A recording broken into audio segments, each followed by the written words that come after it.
The Holy Spirit, hold on me now. I need your anointing and your power. I love you, Holy Spirit. You're captivating my soul. And every day I grow to love you more. I'm reaching for your heart. You hold my life in your hands, drawing me closer to you. I feel your power in you. Nothing compares to this place where I can see you face to face. I worship you, Spirit and truth. I worship for your heart. You hold my life in your hands, drawing me closer to you. I feel your power in you. Nothing compares to this place where I can see you face to face. I worship you, Spirit and truth. I worship you, Spirit and truth. Hallelujah. Praise the Lord. Hallelujah. Pinupuri ka namin. Aming niluwalhati ang iyong kataas-taasan at banal na pangalan. Narapat kang sambahin.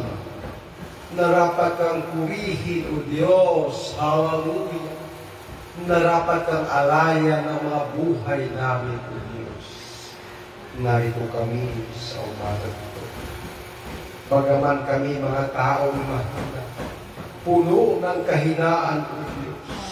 Ngunit lumalapit kami sa iyo, nagmamakaawa sa iyo. At humingi kami ng mga kapatawaran sa aming mga pagkukulang at pagkakasala sa iyo, maging ang aming mga kahinaan. Tulungan mo kami makaigpaw, O Diyos, sa aming kahinaan bilang tao. Tulungan mo kami, palakasin mo kami, ilagay mo, O Diyos, sa aming puso at isip ang iyong salita.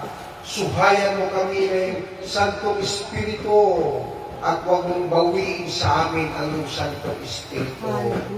Palinggan mo kami ng kagalakan, maging kagalakan nawa namin, O Diyos, na mahalin ka, paglingkuran ka. Hallelujah! At gawin namin ang mga bagay na dapat namin gawin sapagkat kami mga alipin mo at pagkatapos namin gawin ang lahat ng bagay ang aming sabihin sa iyo. Kami mga alipin na walang kabuluhan, ginawa lamang namin ang aming katungkulan. Hallelujah! Tulungan mo, O Diyos, ang mga salita mo. Palalaganapin mo, O Diyos, palakasin mo sa pamagitan ng tulong ng iyong Espiritu, O Diyos. Hallelujah! Tulungan mo. Hallelujah! Ang bawat abutin ng tinig na ito, maging ang mga kapatiran saan man sila ngayon naroon. Hallelujah! Maawa ka sa amin. Maawa ka sa iyong mga anak. Maawa ka sa mga tupa mo. Hallelujah! Kalingain mo sila. Lingapin mo sila, O Diyos. Hallelujah! Ang mga tao na may pusong mapakumbaba, may pusong makadiyos, at may puso na handang tanggapin ka, at may puso, O Diyos, na nagmahal sa iyo, at inaasam-asam na ikaw ay makita, O Diyos. Hallelujah! Tulungan mo kami sa oras na ito, na masamba ka namin, O Diyos, sa Espiritu at katotohanan, sapagkat ito ang uri ng pagsamba na gusto mo, O Diyos. Hallelujah! At pagpalain mo kami ayon sa aming pagsunod sa iyo. Hallelujah! At magsalita ka, O Diyos, sa aming kalagitnaan, mangusap ka, kasangkapanin mo lamang ang bibig ng iyong abang lingkod. Hallelujah. At umaasa kami na kasama ka namin. Sawayin mo ang mga hadlang at mga lalang ng kaaway laban sa amin. Gapusin mo sila, O Diyos, ang mga kaaway mo. Hallelujah. Magsubong ka ng mga anghel upang gapusin mo sila ngayon. Hallelujah. Na sila, O Diyos, ay sumasamba sa mga demonyo. Hallelujah. Gapusin mo sila. Hallelujah. Huwag mo ipahintulot na sila'y makapalakit pa ng mga tao. Hallelujah. At umaasa kami at nagtitiwala sa iyo, Ama. Ito po ang aming samot na langin sa pangalan ni Kristo na iyong anak. Amen. Praise the Lord. Purihin ang Panginoon. Hallelujah. Isang magandang araw po ang batik ko sa bawat isa sa atin. Maging sa mga nanonood ngayon, nasa malayo, ng mga kapatiran namin, o maging ang mga hindi pa kapatiran na ngayon ay sumusubaybay sa amin, na sila mayroon silang pusong makadiyos at pusong nagmahal sa Diyos. Inanyayahan ko kayo na inyong pakinggan at subaybayan ang aming mga pagsamba at unawain ang mga salita ng Diyos. Nawa samahan kayo kung ano man ang iyong kalagayan sa oras na ito. Kung kayo nangailangan ng kagalingan ng sakit, pwede namin kayong ipag-pray. Hallelujah. Pwede kayong tumawag sa amin. Pwede kayong mag-comment sa amin. Praise the Lord. At nawa ang biyaya at pagpapala ng Diyos ay darating sa inyo. Ano man ang iyong kalagayan ngayon, mayaman ka man, mahirap, alam namin na kailangan mo ang Diyos sa buhay mo. Sapagkat walang tao na hindi nangailangan ng Diyos. Purihin ang Panginoon. Sa ating pagbubulay ng mga salita ng Panginoon, sundan ninyo ako, mga kapatid, sa pagbubulay ng salita ng Diyos. Dito sa Matthew City, versikulo 15, purihin ang Panginoon.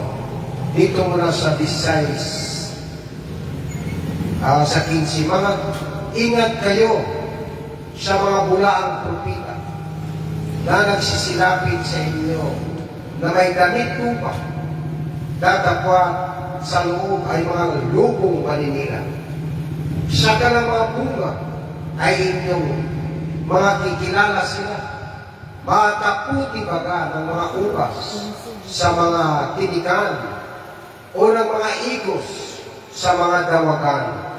Gayon din naman ang bawat pulong, mabuting pulong kahoy ay nagbubunga ng mabuti. Datapat ang masamang pulong kahoy ay nagbubunga ng masama. Hindi maaari ang mabuting pulong kahoy ay magbubunga ng masama at ang masamang pulong kahoy ay magbubunga ng mabuti. Bawat pulong kahoy na hindi nagbubunga ng mabuti ay pinuputol at inahati sa apoy. Purihin ng Panginoon. Hallelujah. Glory to God. Dito ipinapakita ang mga bawat mga ngaral. Ito'y ipinutulad sa isang pulong kahoy na ang masamang puno, pero hindi ito literal na puno. This is symbolical words na sinabi ni Jesus Christ. Ang masamang puno, hindi siya nagbubunga ng mabuti. Ang mabuting puno, hindi nagbubunga ng masama. Kaya, kung aking ituloy sa magbasa sa 20, kaya sa kanilang mga bunga ay makilala ninyo sila. Hindi ang bawat nagsasabi sa akin, Panginoon, Panginoon, ay papasok sa kanilang langit, kundi ang gumaganap ng kalooban ng aking amang nasa langit. Okay, purihin ang Panginoon. Glory to God. Kaya makilala ang isang tao, relihiyon, personality, sa kanyang bunga. Kung ano ang kanyang ibinunga, oo, kung ano ang naging resulta sa kanyang mga ginawa sa buhay na ito. Makilala mo siya kung siya sa Diyos.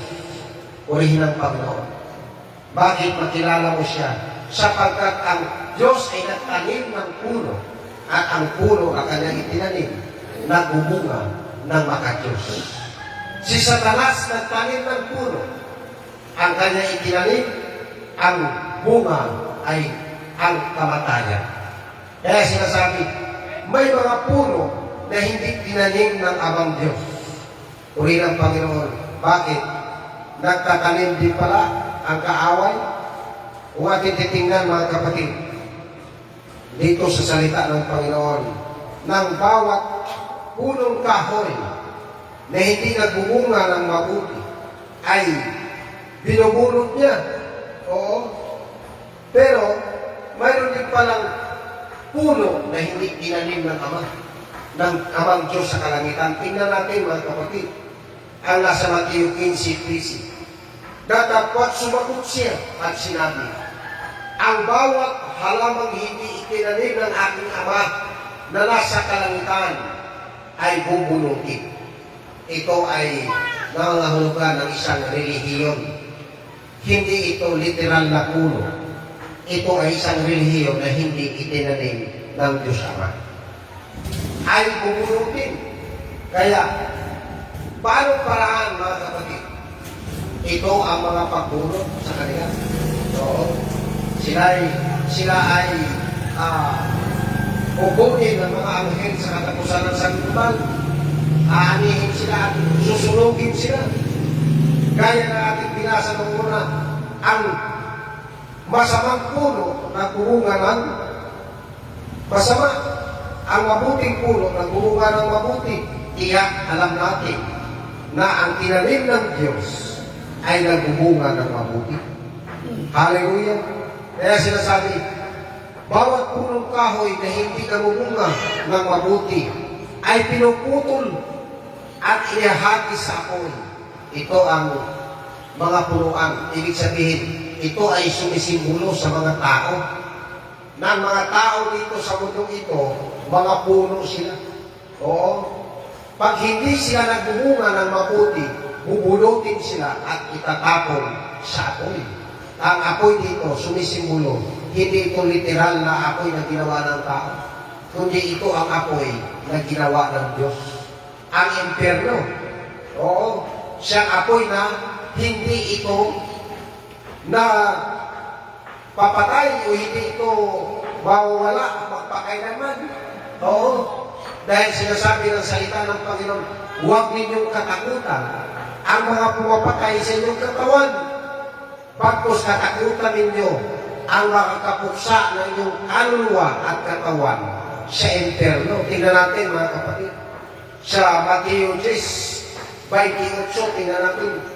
Huwag kayong matakot sa mga nagsisipatay ng katawan na kapag hindi nakakapatay ng kaluluwa, kundi bagkos ang katakutan ninyo yaong makakapuksa ng kaluluwa, sa kaluluwa at ng katawan sa impyerno. Ito pinapakita. Huwag kayong matakot dahil ang tao maraming kinatakutan. Sinasabi ng Panginoong Isus, huwag kayong matakot sa mga pagpatay ng katawan at hindi nakakapatay ng inyong kaluluwa at espiritu sa impyerno.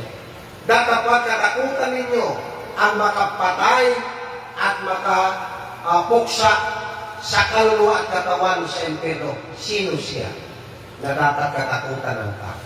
Dili iba ang Diyos na nagpasya ng lahat ng bagay. Dahil ang lahat ng tao sa ating panahon, binigyan ng pagkataon mabuhay ang tao. Sa anong paraan? Bakit siya binigyan ng panahon mabuhay? Pinanganak sa mundong ibabaw upang hanapin niya ang Diyos. Maging ang mga bayan, maging ang mga nayon, maging ang mga bansa, nilikha sila ng Diyos, ang purpose ng Diyos upang hanapin nila ang Diyos na hindi malayo sa kanila. Oo, tingnan natin mga kapatid, dito sa Gawa. Oo, sa Gawa 17. Tingnan natin mga kapatid. Gawa 17, 24, tingnan natin. Ang Diyos na gumawa ng sanlibutan at ang lahat ng mga bagay na narito. Siya'y palibhasa, Panginoon ng langit at ng lupa, ay hindi tumatahan sa mga timplong ginawa ng mga kamay. 25, na hindi rin naman pinaglilingkuran siya ng mga kamay ng mga tao, na para pagang siya'y nangangailangan ng anumang bagay, yamang siya rin ang nagbibigay ng lahat ng bagay, buhay, at hininga, at ng lahat ng mga bagay.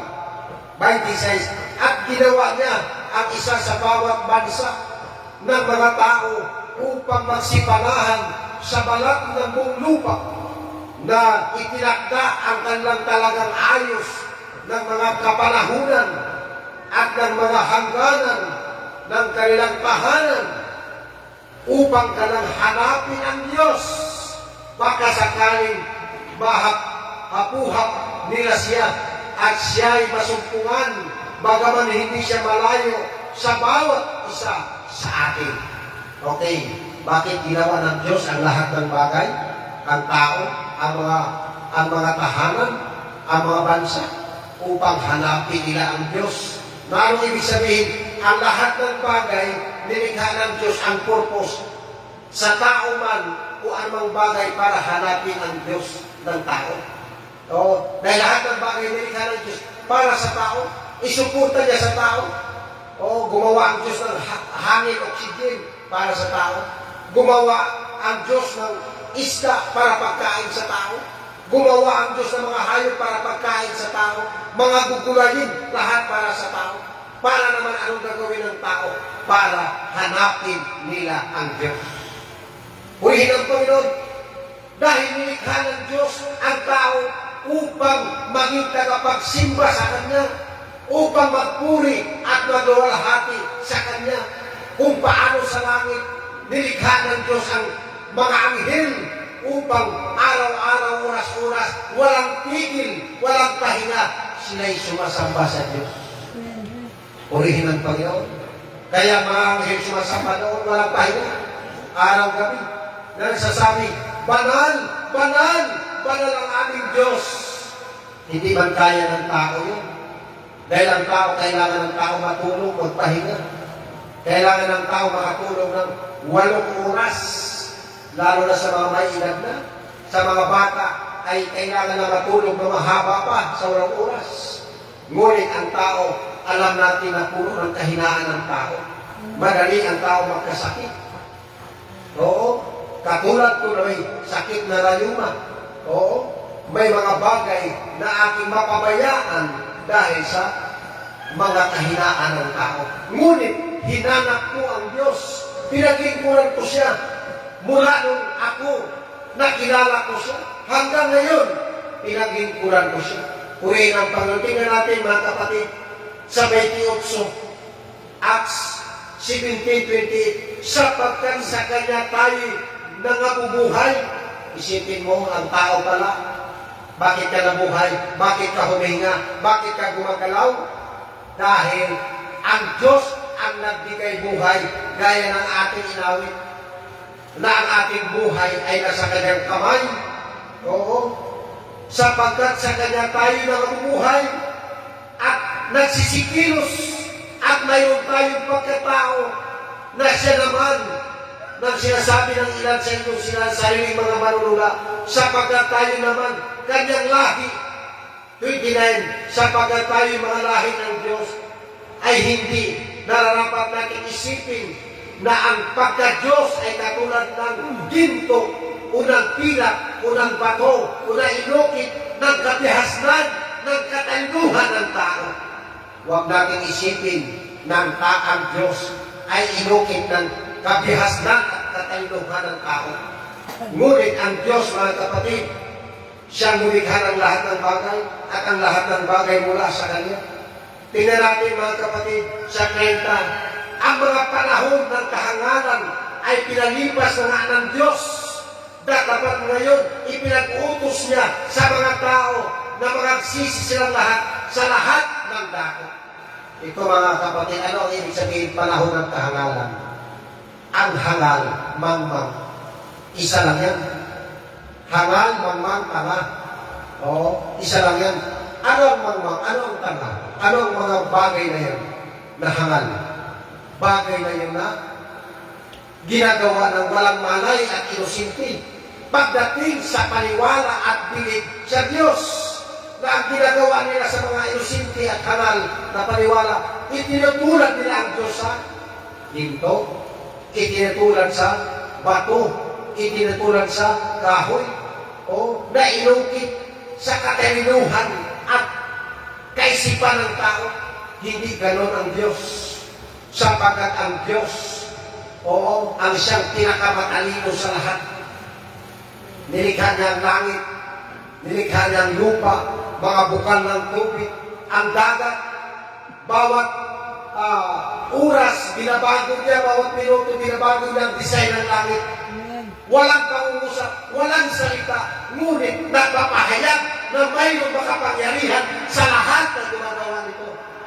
Ganon din sa buhay ng isang tao. Ngunit sa ating panahon, bawat tao, mayroon kang sarili mong desisyon, mayroon kang sariling pagpapasya, sapagkat ang tao, nilikha ng Diyos na tinatawag pre-moral agent. Malaya ka, pero pagkatapos ng gawin ang lahat ng bagay na ikaw ay malaya sa sarili mo at hindi ka nagpasakot sa Diyos, haharap ka sa Diyos at malagot ka sa lahat ng gagawin mo. Bakit ka harap? Ginamit mo ang kalayaan mo. Malaya ka. Lumakat ka sa sarili mong gusto. Hindi ka nagpasakot sa Diyos. Kaya tingnan mo ang sinabi ng salita ng Panginoon. Bawat tao lumakat sa kanyang sariling daan. Siya mismo ang naging Panginoon sa kanyang sarili. At pinasaan ng Diyos ang lahat ng kasamaan ng tao. Sila gaya ng tupa na nangaligaw ng landas. Hinanap sila ng Panginoon. Sa anong paraan? Hinanap sila ng Diyos sa pamagitan ng salita ng Diyos upang tipunin sila sa Panginoon. Gaya ng sinabi ng Panginoon Jesucristo na nagsasabi, O Jerusalem, O Jerusalem, hanggang kailan hindi kayo nagpapasakop sa akin sa Diyos? Na tulad sa isang inahin na muli kong tinitipon ang mga inakay at para dalhin ko sa Diyos. Ngunit ayaw kayong pasakop sa Diyos. Pasakop kayo sa Diyos. Magsisalangsang kayo sa diablo. At ang diablo tatakas sa inyo. O tingnan natin sa ating panahon ngayon. Napakaraming mga kultong bilib na relihiyon. Kahit saan sa buong mundo. O sa Pilipinas, napakaraming kulto. Sa Amerika, yung tinatawag ng Church of Satan. Sa Saudi, napakarami ng saan-saan ka. May mga sumasamba talaga sa literal na dragon.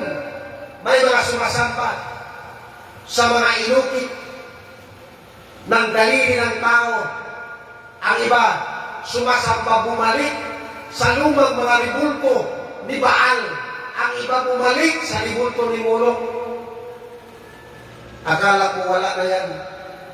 Pero hanggang ngayon pala, akala ko sa nangyari sa Old Testament time, yung Diyos na si Ripan, yung Diyos na si Molok, yung Diyos na si Baal, hanggang ngayon, pinatangkilik pa pala yan ng mga kultong pilit.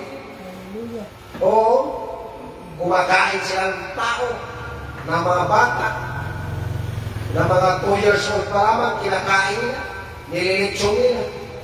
Lalo na yung mga anak, yung mga bata na pag-alakala sa lansangan, na saktunan. Kawawa naman sila na walang nagmahal sa kanila. Ang ganang mga magulang, pinabayaan sila.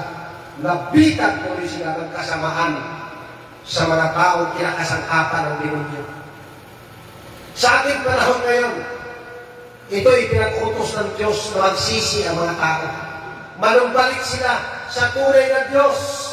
Hanapin nila ang Diyos. Hanapin nila ang katotohanan. sapagkat ang katotohanan magpapalaya sa tao. Purihin ang Panginoon. Kaya, sa ating panahon ngayon, kung ating titingnan, nakakatakot. Bakit nakakatakot? Gaya ng sinabi na Apostol Pablo, lalo na ang mga tao na mayroong napakataas na mga pride ng mga tao sa ating panahon. Gaya ng sinabi ni Apostol Pablo, na sa huling araw, darating ang panahon na mapanganib sapagkat ang tao ay maging naipigin sa kanyang sarili. Oo, tingnan natin mga kapatid, ang sinabi dito, sa sulat mismo na Apostol Pablo kay Timoteo, ng panahon na yon ay napakapanganib na panahon. Ikalawang Timoteo 3, versikulo 1, dapat alamin mo ito, na sa mga huling araw ay darating ang mga panahong mapanganib. Ito yung perilous time. Oh. Sa doon, sapagkat ang mga tao ay magiging maibigin sa kanilang sarili. Okay, ano ang inibig ng tao sa panahon ito? Sarili lamang nila. Hindi na inibig ang Diyos. Hindi lang minahal ang Diyos. Bagaman sinabi ng Diyos, ibigin mo ang Panginoong Diyos ng buong puso mo, buong lakas mo, buong kaluluwa mo, buong pag-iisip mo. Pero ang inibig ng mga tao sa ating panahon, kanila lamang sarili. Gumawa sila, kanila lamang, pang sarili lamang, wala ang Diyos. Hindi kasama ang Diyos sa kanilang plano, sa kanilang buhay. Kaya, mga delikado na mga tao, may ibigin sa salapi. Ito na ngayon, ang gusto ng ibigin ng tao, salapi, kayamanan, gusto ng tao yumaman, gusto ng tao magkamal ng maraming kayamanan at kapangyarihan. At sa ating panahon ngayon, ang mga tao, karamihan, ganit sila sa kapakinabangan. Gusto lang nila pakinabang lagi.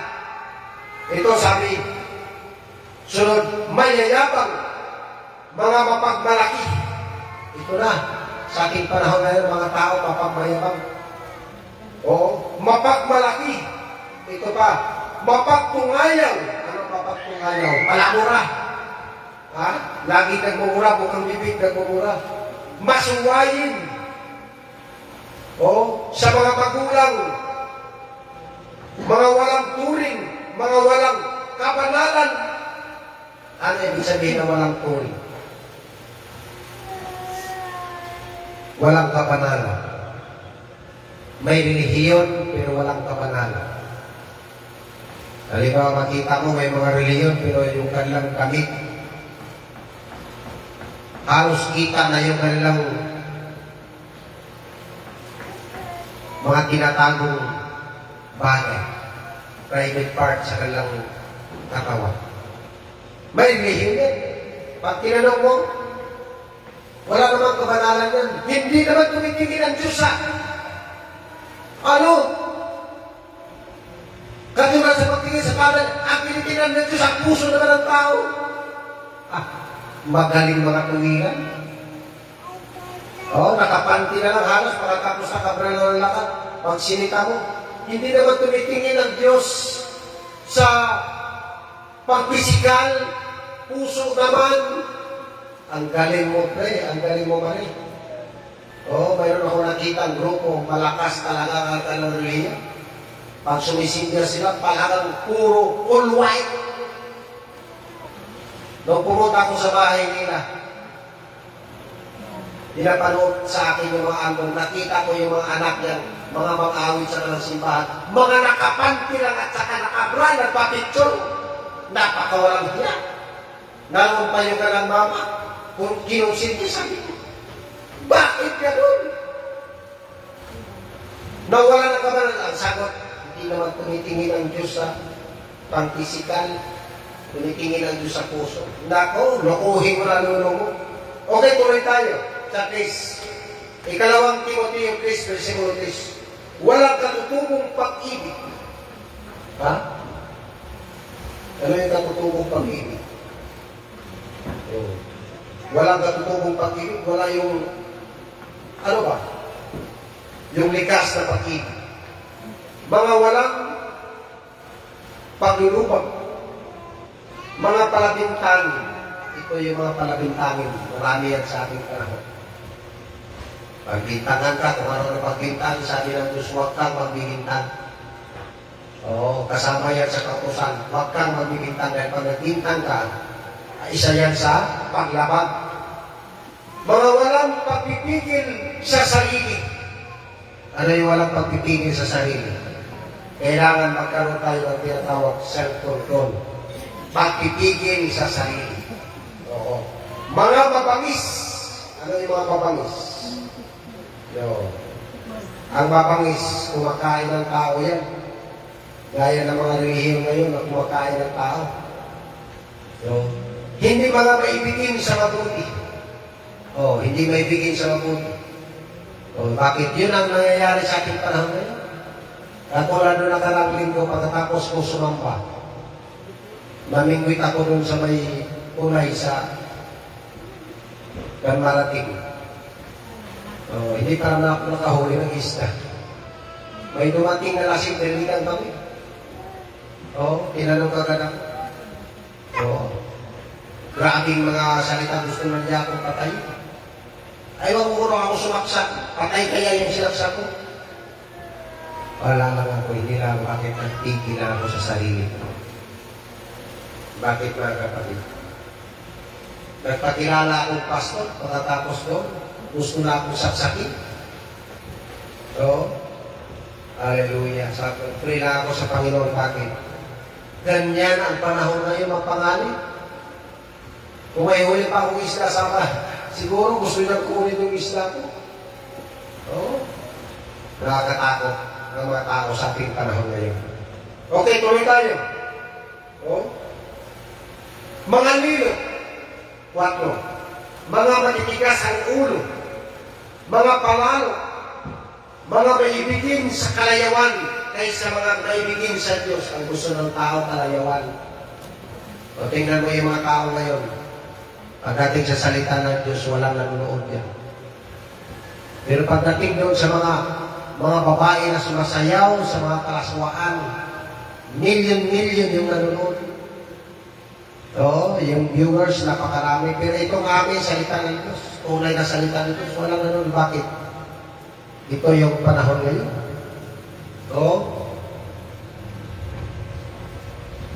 Na may anyo ng kabanalan, datapot tinanggihan ang kapangyarihan ito. Lumayo ka rin naman sa mga ito. Ito ang pinapalayuan sa mga anak ng Diyos. Lalayo ka. Bakit kapag hindi ka lumayo, makisama ka sa kanila? Ano mangyari? Mahawa ka sa kanilang espiritu na sa kanila. Dahil ang mga tao sa ating panahon ngayon, dinadahil sila ng espiritu na tumira sa kanila. O tingnan mo yung nabalita. Kumakain ng tao. O ano yan? Pag kumain ng tao ang tao, delikado yan. At karamihan niya pag sinasabi kumakain ng tao, isipin lang ng tao na may mental ano yan. Mental na sira ng ulo. Pero sa totoo lang, espiritu yan. Hindi ka naman maniwala ang gobyerno yan. Pero kumakain ng tao, ito tingnan natin. Sapagkat sa mga ito, ang nangagapang sa mga bahay at binibihag ang babaeng haling, nalipos ng mga kasalanan, hinihila ng mga iba't ibang kita, na laging nagsisipag-aral at kailanpaman ay hindi nakakarating sa pagkalam ng katotohanan. Alam mo yung mga tao sa ating panahon ngayon. Yan sinasabi ni Pablo, itong mga tao itong laging nagsipag-aral. Pero kailanman ay hindi sila nakarating sa pagkalam ng katotohanan. Sapagkat ang katotohanan wala sa kanila. Purihin ng Panginoon na sa atin ang katotohanan. Ang katotohanan na ating dala o na sa atin ang katotohanan ni Kristo, walang makapagpipigil na atin itong ipagmalaki. Ang iba anong pinagmalaki? Mga katayuan sa buhay. Sa amin daw, naroon ng Diyos sapagkat ang mga anak ko nakatapos sa pag-aaral. Mayroon kami ganitong nabili, naroon ng Diyos. Napakalayo yun. Kung sa pagtapos sa pag-aaral at sa lapit, siguro yung mga royal family, hindi na kayang maano yun. Hindi na kayang malagpasan. Oo. Dahil yung pasyalan, mawasya lang yung mga bata, naka-helicopter pa. O, ibig sabihin na rin sa kanila ang Diyos. Oo. Hindi na siguro malagpasan pa yung emperor ng Japan. Dahil kapag nagtakusap sa kanya mga PLP, mumunguya ng dito. Ha? Siguro na sa kanya ang Diyos. Kung ganun paniwala na napakalayo sa katotohanan niya. Dahil mismo ang Panginoong Jesucristo, nung siya'y nag-mission, minsan nagugutom siya, wala siya makain. Kaya nga nasumpa yung puno ng igos. Dahil nung galing siya sa templo, pagka umaga, nakita niya igos, gusto niya kumain dahil nagugutom siya. Pumunta noon ang Panginoon sa puno ng igos. Kasama si Pedro, si Juan, si Santiago. Pagtingin ng Panginoon, wala, hindi siya nakakain. Anong sabi? Dahil hindi ka palahunan ng igos. Anong sabi ng Panginoon? Sinumpa ang igos. Mula ngayon, wala ng taong makakain sa iyo. Pero hindi ka palahunan. Pagbalik pa ng Panginoon at saka ng binanipid, sabi ni Pedro, Panginoon, natuyo ang igos, namatay ang puno. Yun ay isang mensahe ng Panginoon na siya'y nagutom, hindi siya nakakain, ang hindi nagpakain sa kanya na puno ng igos, natuyo, napatay, sapagkat wala siyang pakinabang sa harapan ng Diyos. Ang Panginoon nagsalita sa akin. Nagsasabi, ang walang pakinabang kukunin ko. Ano ibig sabihin niya walang pakinabang? Saan ba mapakinabangan ng tao? Kapag ikaw nagpuri sa Diyos, nag-iwalhati. At ikaw ay gumawa ng mga bagay na nakakalugod sa Diyos. Kapakinabangan sa Diyos yan. Yun ang mga gawa sa harapan ng Diyos. Ang iba sasabihin nila, kami gumawa construction. Ito ginawa namin sa Diyos. Okay lang yun. Kung ginawa mo talaga sa Diyos yun. Kung ang bagay na yun, kapakinabangan ng Diyos sa langit. Purihin ang Panginoon. Ibigin mo ang Panginoon Diyos. Buong puso mo, buong pag-iisip mo, buong kaluluwa mo, buong lakas mo. Ano ibig sabihin yan?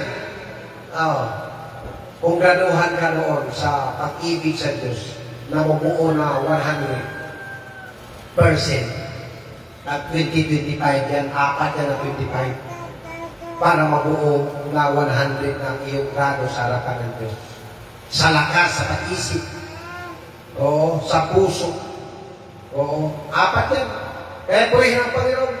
Paglingkuran mo ang Panginoong Diyos ng buong puso mo, buong lakas mo, buong kaluluwa mo. Kaya purihin ang Panginoon. Hanapin mo ang kanyang mukha. Sapagkat ang mga tao na hindi naghanap sa Panginoon, masumpungan sila na sila ay salarin sa harapan ng Diyos. Purihin ang Panginoon. Kaya ang tao, hindi basta-basta ang tao makalapit sa Diyos. May mga tao din pala na pinipili ng Diyos. Katulad ni Moises, katulad ni Aaron, katulad ni Abraham, katulad ni Jacob, katulad ng 12 apostol, katulad ni Pablo, at katulad ko, biyaya ng Diyos. Bakit? Ako'y nagpasalamat na ako'y pinalapit ng Diyos. Dahil sinasabi ng salita ng Panginoon, mapalad ang tao na pinili ng Diyos at pinalapit ng Diyos at makapanatili siya sa templo ng Diyos upang malasin niya sa bawat araw sa kanyang buhay ang mga gagawin ng Diyos. Hallelujah! Purihin ang Panginoon. Kaya may mga taong pinili. Ang mga pinili sa ilalagay sa kanyang iglesyang pinili din.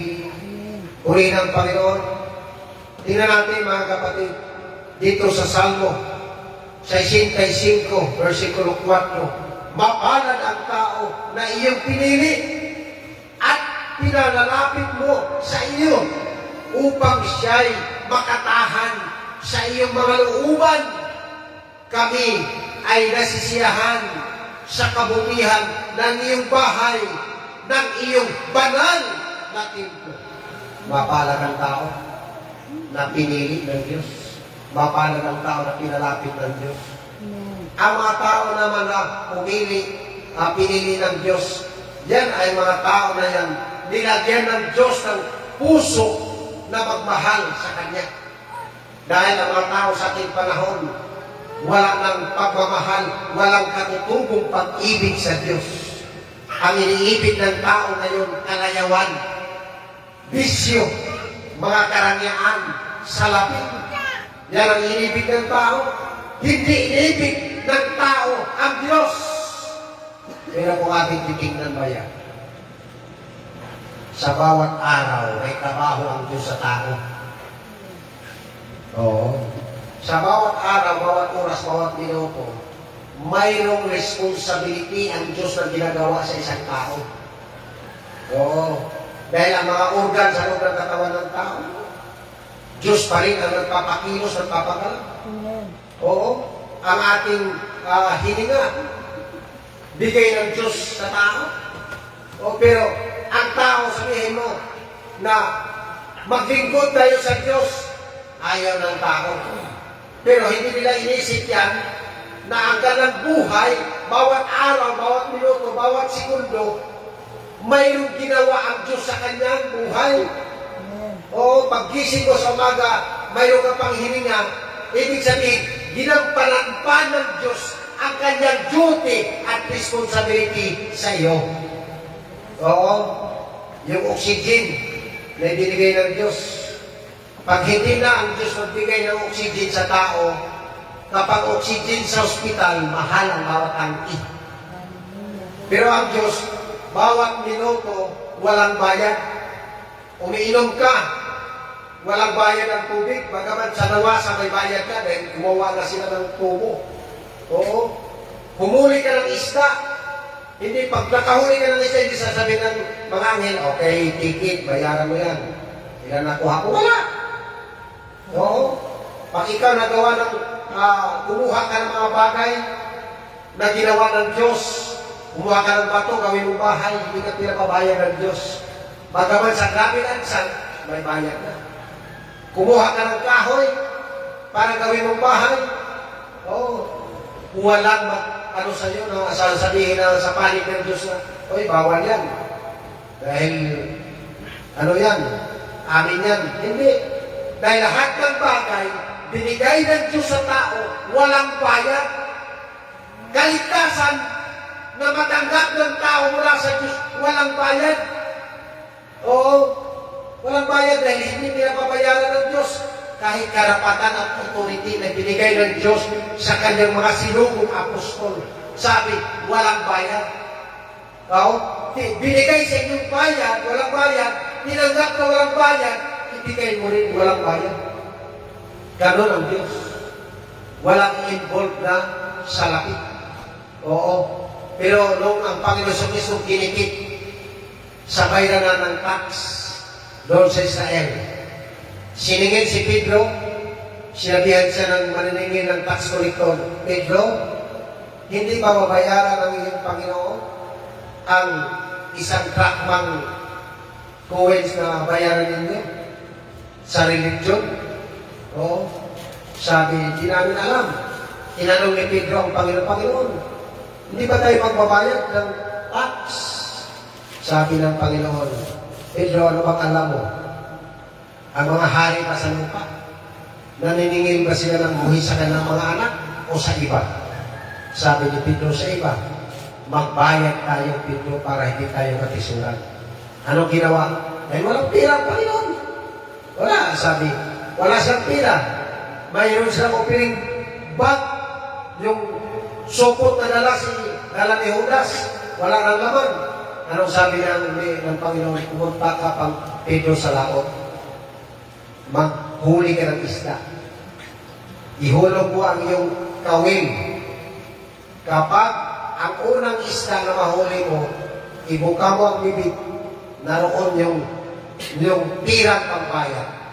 Oh, isipin mo, power po talaga Panginoon. May punta si Pedro sa laot. Pagdating sa laot, hulog siya ng kanyang bibig.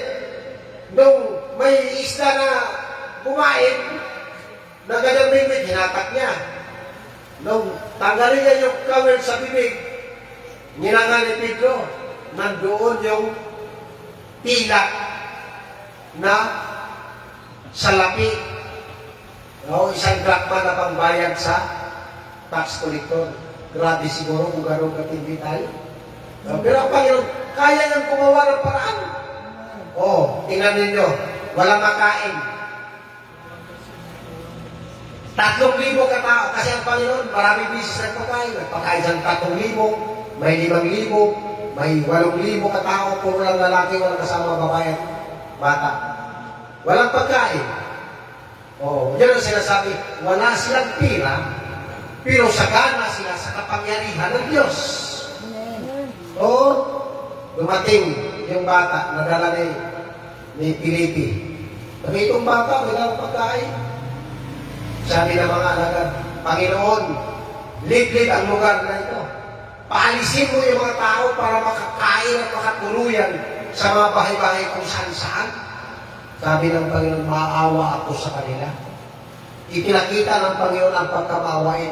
Baka sila ay maglupaybay sa daan dahil 3 araw na silang walang kain. Sige, paupuin nyo sila. Dahil nabuhan ang lugar na ito, paupuin ninyo. Tag 50-50. 8,000 ka mga lalaki, hindi kasama bata at babae. Dito na.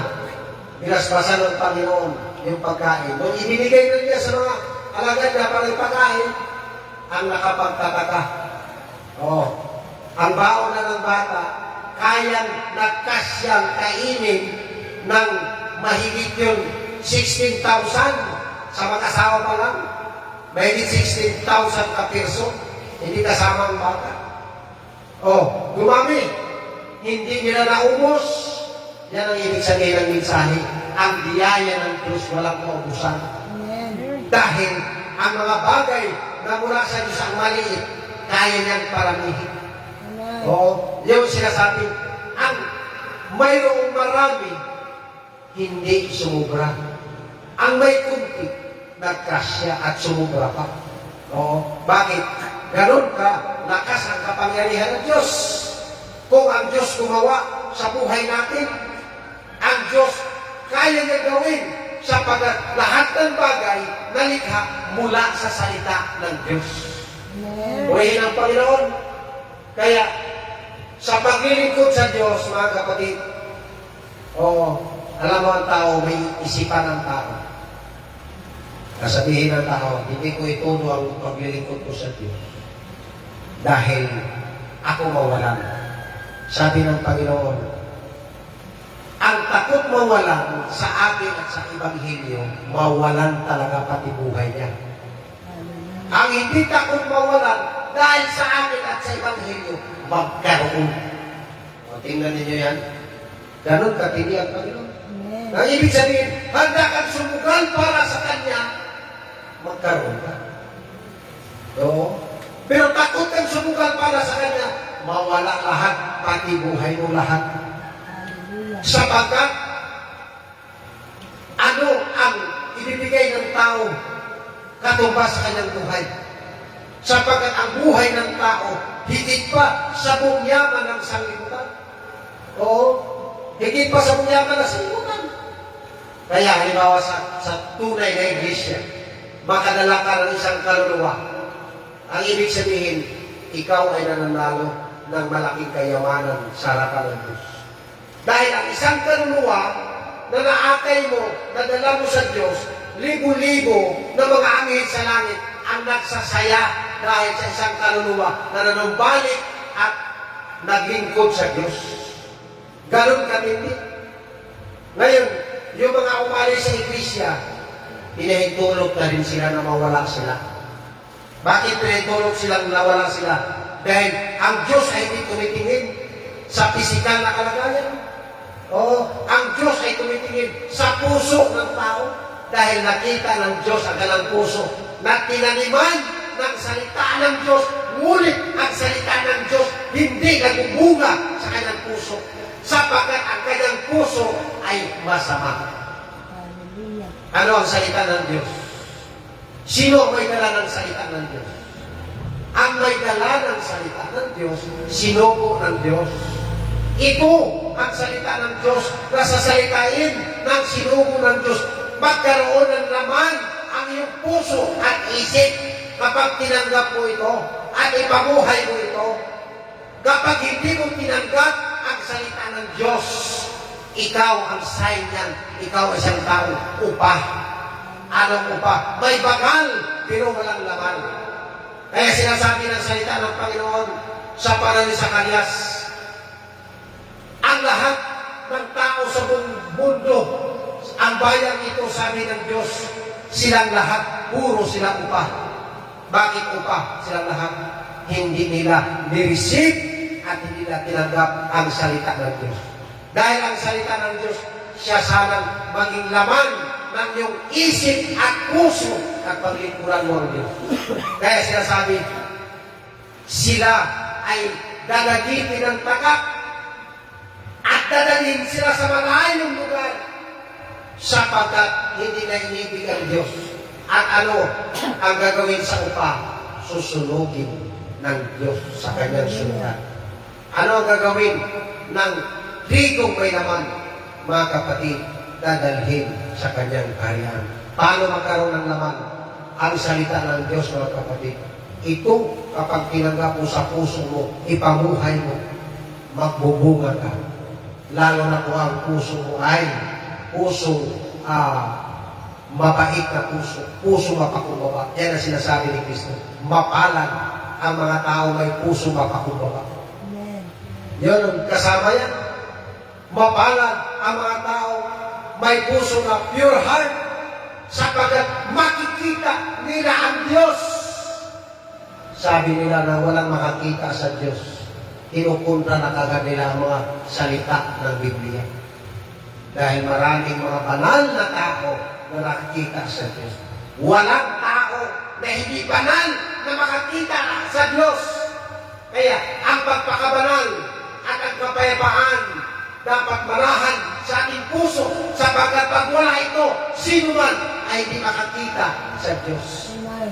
Mapalad ang tao na hanapin niya ang Diyos. Ito, dinadala ko ang salita ng Diyos sa mundo ito. Amen. Saan man kayo naroon? O, kung gusto niyo hanapin ang Diyos, lumapit kayo sa akin sapagkat ipinakita ng Diyos sa akin ang kanyang mukha. Siya'y nagbabaga at ang kanyang kanang balikat may kidlat na tumatama. Ang kanyang kaliwang balikat may kidlat rin. At doon siya nakatira sa lugar na may kulog at kidlat at pumuputok walang tigil. Ako'y pinaakyat niya doon. Yan ang sinasabi, mapalad ang tao na pinili at pinalapit ng Diyos. Oh. Ipinakita ng Diyos sa akin ang kanyang mukha. Oh. Sino ang leader ng relihiyon sa ating panahon ngayon na ipinakita ng Diyos sa kanya ang mukha niya? Isa na ako. Kung mayroon pang ibang dyan, hindi ko alam. Pero isa na ako. Mapalad, silang lumalapit sa Diyos. Paano ka makalapit?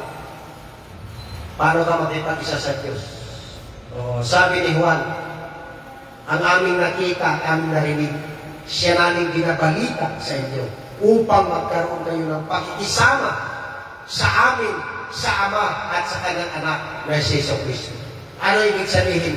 Paano magkaroon ka ng pakikisama sa Diyos? Kapag lumapit ka sa tao, pinakita ng Diyos ang kanyang mukha sa kanya. At binalita sa iyo. At tinanggap mo. Pag tinanggap mo yon, magkaroon ka ng pakikisama sa akin Oo, sa Diyos Ama at sa Kanyang Anak, purihin ang Panginoon. Bakit mga kapatid? Yan ang realidad sa isang mga ngaral. Kapag mga ngaral ka na wala kang tinanggap, oo, wala kang narinig, wala kang nakita, pero nagbalita ka.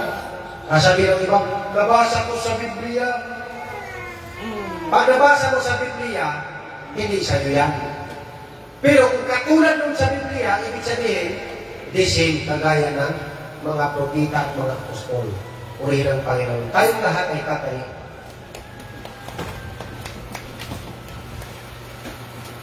Salamat, Panginoon, sa biyaya mo. Hindi ka nagbabago, na ika'y laging lahat, na ako ay tulungan. Ang pagpapala mo'y sapat sa aking buhay. Biyaya mo'y aking nararanasan. Di man karapat-dapat sa iyong kabanalan. Kami pinili mo at binilisan ng iyong katuwiran. Biyaya mo'y aking nararanasan. Di man karapat-dapat sa iyong kabanalan.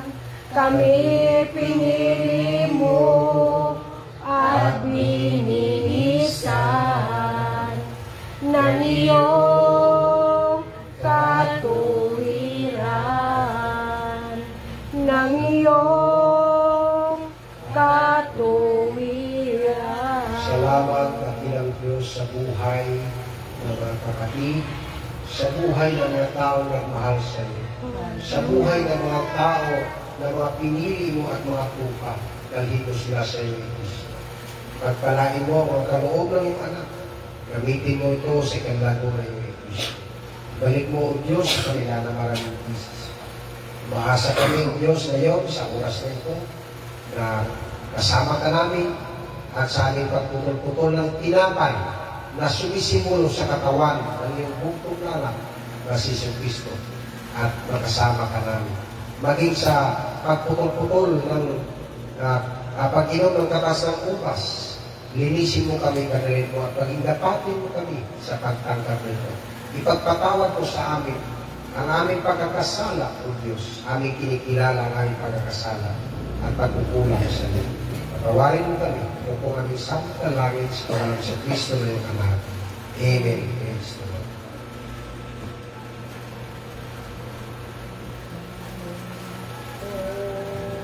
Ang tinapay ng buhay, kanin mo, magbahagi.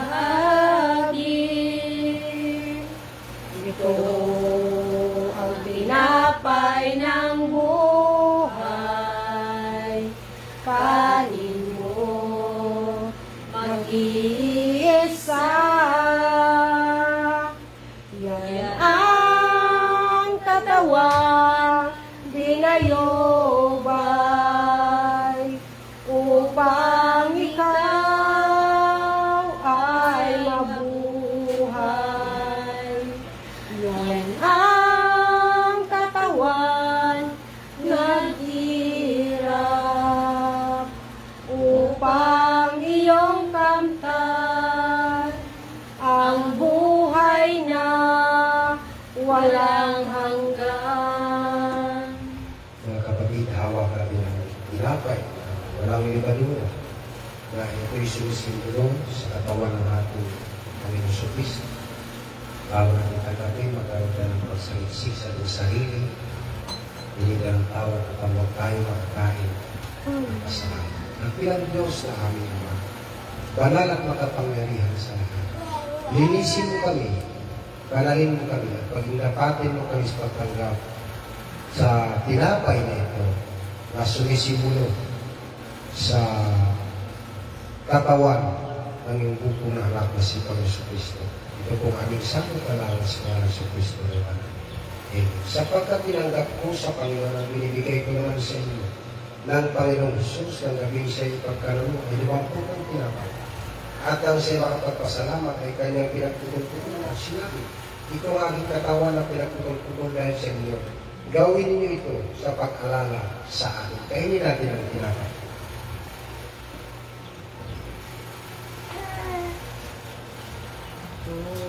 Tunay dugo, itinigis ng haring nagtiis. Buhay niya'y sadyang inalis ng taong bulisi. Doon sa krus, liwanag ay namasdan, at ang tihid kong puso ay naibsan. Doon ko natanggap aking katubusan, masaya ako kailanman. Ang sala ko'y hinugasan ng dugo niyang banal, at sa kanya'y ihahandog ang buo kong buhay. Doon sa krus, liwanag ay namasdan, at ang tinig kong puso ay naibsan. Doon ko natanggap aking katubusan, masaya ako kailanman. Ang kapatid, hawak natin ang sarong may nawang katas ng bukas na sumisimbolo sa dugo ng ating Panginoon Kristo. Bago natin tanggapin, magkaroon tayo ng pasaliksik sa ating sarili bago tayo makainom ng kasalanan. Dakilang Diyos na araw, patawad po sa lahat ng pagkakasala at pagkukulang sa iyo. Aming kinikilala ang aming pagkakasala at pagkukulang sa iyo sa harapan. Linisin mo kami, panalin mo kami, at paghindapatin mo kami sa pagtanggap ng katas ng bukas na sumisimulo sa dugo ng aming Panginoon Kristo na pagtubos sa amin. Amen. Praise the Lord. Ngayon din naman, nawaran ang sal pagkatapos ng kahapon na sinasabi ang sal ito, siyang bagong kita ng aking dugo. Gawin mo ito, tuwing kayo'y magsisilaw sa pag-alala sa akin at yung naman ang sal.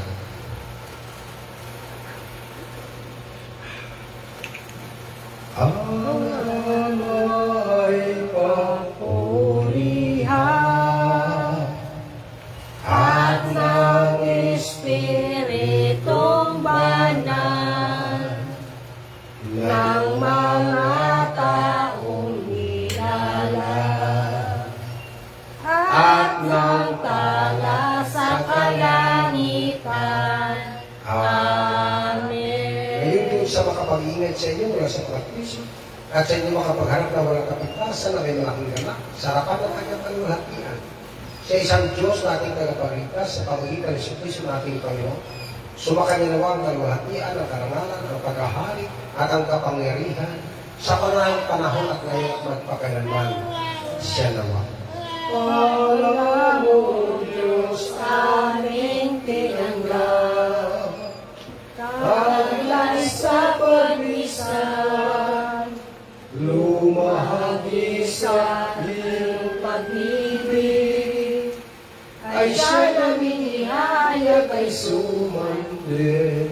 Amen. Ang biyaya ng Panginoon Kristo at ang pag-ibig ng Diyos at ang pakipisa ng Espiritu Santo ay suma sa atin ng lahat. God bless at sa ating pagsipa. Awitin natin ang Yes, I love you with the love of the Lord. Yes, I love you with the love of the Lord. Yes, I love you with the love of the Lord.